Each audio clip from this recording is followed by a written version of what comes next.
This is one of those videos where I know that I'm going to piss off folks on both sides of the political spectrum. Fellow leftists and also more moderate Democrats are not, maybe, you know what? Let me go into this without being so pessimistic. Maybe nobody will get mad. Maybe everybody will agree with me in this video. Abdul El-Sayed won his primary in Michigan, and he is now the Democratic nominee for Senate. And we saw that Haley Stevens got behind him. We've seen a bunch of the Democratic establishment get behind him. Kamala Harris endorsed him this past week. And I have seen a handful, some of them my mutuals, some accounts that I follow and largely respect, who are leftists who are really crashing out. I'm not going to show clips of any of those folks because I don't think that it's helpful to do so. But there are some very loud voices claiming that Dr. Abdul is now a sellout because he got Kamala Harris's endorsement, or other more establishment elected officials are getting behind him. And I think people are massively misunderstanding what is happening here. I think this is a really unfortunate take that people are picking up right now. There's a couple of ways here that I think that folks are going off script. I saw a couple of creators who were really mad that Abdul called himself a capitalist. I haven't seen that quote for myself, and therefore we shouldn't support him.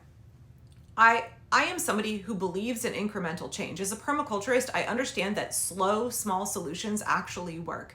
I understand that that is how we actually enact change. But a lot of my fellow leftists want some kind of big, instantaneous, revolutionary moment, and they don't understand that the revolution is actually ongoing right now. It happens on a small local scale. It happens in ways that aren't apparent until we realize that we're actually winning. There is no kind of like giant battle, right? This is not Hollywood. This is real life.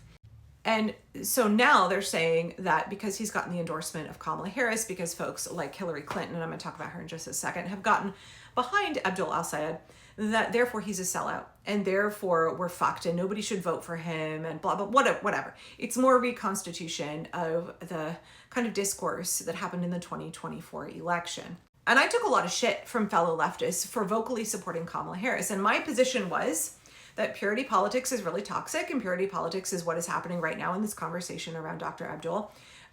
You have to work with the pieces that are on the board. If you wanted an anti-capitalist to win in Michigan, you don't get a bitch about it after the primary. What you should have been doing is going out and persuading the electorate to get behind an anti-capitalist, DSA, socialist, what have you candidate. But you didn't do that. And now you're mad that the nominee has called himself a capitalist and that establishment Democrats are getting behind him. You have to work with the pieces that are on the board. If you want different pieces on the board, get involved in the game much, much earlier. And you can't just run a candidate who is more progressive. You have to get the electorate on board with voting for that person's policies and platform. If you haven't done that work, what are you bitching about now? I realized that we didn't have a primary in the 2024 election. I realized that Joe Biden fucked it up real bad for everybody and we didn't get a say. I understand also that the DNC and all of the corporate money and foreign money that runs our politics likes to think that they are selecting a candidate, presenting them to us, and then we're voting for them. Did you guys see that Atlantic article that came out, was it last week or the week before, saying who the Atlantic thinks are the forerunners for the Democratic nominee for president in 2028? It's like Pete Buttigieg and like Josh Shapiro and Gavin Newsom and like, you know, all the establishment folks. They're trying to tell you, we're going to present you with this limited spectrum of candidates, and we're basically going to choose for you so that it becomes controlled opposition in the general election. I understood in the 2024 presidential election that there were only two players on the board, a literal fascist and then a Democrat who had some progressive policies, but also had a lot of policies and positions that I was really opposed to. I could not magically constitute another viable candidate. And so I got behind Kamala Harris. As a permaculture person, I am incredibly idealistic, but I'm also very pragmatic and I know how to function in the real world. I know how to not let perfect be the enemy of good. And now we're in this new primary cycle. We have a chance to prevent the establishment from giving us the controlled opposition so that we have a different choice between somebody who is the status quo or maybe has some more progressive ideas in some respects and a literal fascist. We get to choose earlier in that process, but it's again, not just running more progressive candidates. It is going out and doing the work of talking to voters to help them understand how more progressive positions will benefit them. You need to get the voters on board in a representative democracy so that they will vote for more progressive candidates in the primary and then get those primary candidates elected in the general. And I am baffled at how many of my mutuals don't seem to get it. This is a moment where there's a chunk of the Democratic establishment that understands the assignment and a chunk of leftists who really, really don't.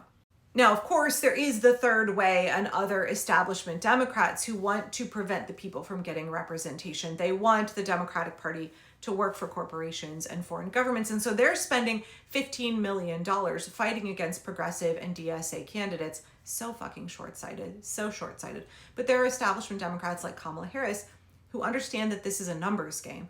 This is a numbers game. We want our guy to get elected. Even if he's not perfect, I'm not picking him as a life partner. I'm picking him. Well, I'm not picking him at all. Michiganders get to pick him in the general election because I believe that we deserve representation and we currently have a Senate, and that means that folks in that state get to decide who represents them. But it's a numbers game. Abdul needs more votes than Mike Rogers. And that means we need to get the normies, we need to get the establishment Democrats on board.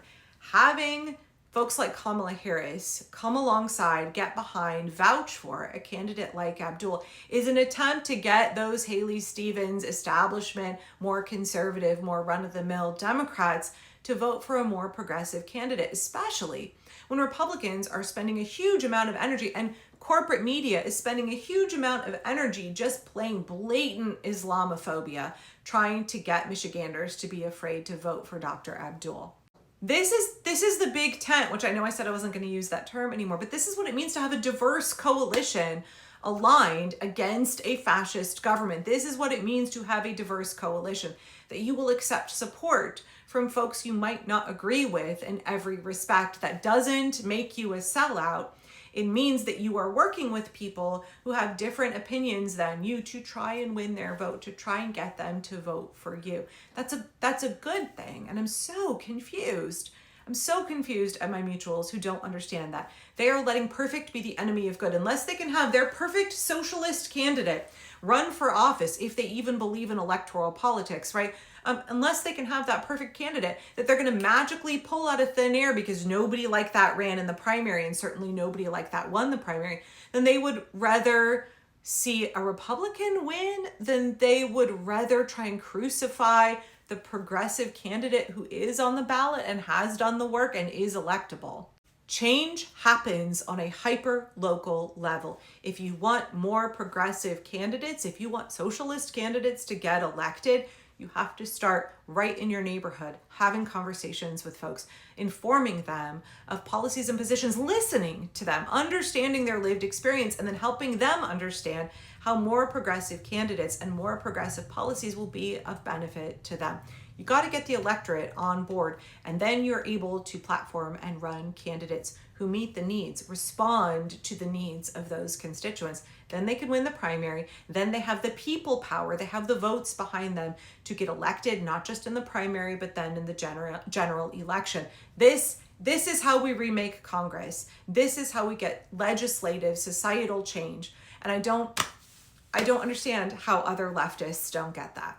If you don't agree with me, let me know in the comments, because I'm really baffled. I'm really baffled, and I hope that my mutuals and the folks that I follow who are struggling with this Harris endorsement of Abdul, I'm hoping that they will take a little time offline, that they'll take a break and reflect for a while and think about what their priorities are, think about what our goals are. We want to win, you guys. We want to win.